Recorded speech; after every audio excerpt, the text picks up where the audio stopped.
నా పేరు సౌమ్య శ్రేష్ఠ. నేను గుంటూరు జిల్లా ప్రత్తిపాడు మండలం నుంచి వచ్చానండి.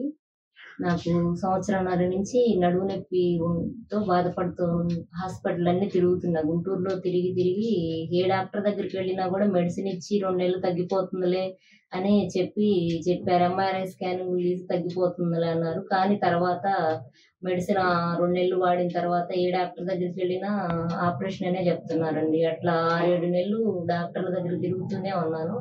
తగ్గలేదు. ఆయుర్వేద హాస్పిటల్ తిరుపతిలో తగ్గిద్దని చెప్పారు మాకు తెలిసిన వాళ్ళు. అక్కడికి వెళ్ళాను. వెళ్తే అక్కడ లేడీస్ తోడుండాలని చెప్పారు. మాకు ఇబ్బందవుతుందని వచ్చేసానండి.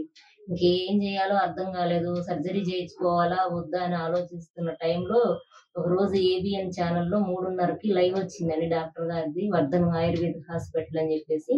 ఆ హాస్పిటల్ లైవ్ చూసి నేను విజయవాడలో హాస్పిటల్ బ్రాంచ్‌లున్నాయని తెలుసుకొని ఇక్కడ లబ్ధిపేటలో వచ్చానండి. వచ్చి చూయించుకున్న తర్వాత నాకు మొత్తం తగ్గకపోయినా 50% అయితే తగ్గిందండి.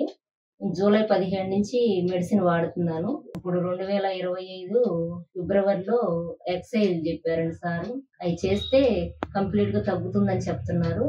అయి చేసిన తర్వాత మళ్ళీ ఎలా ఉందో చెప్తానండి.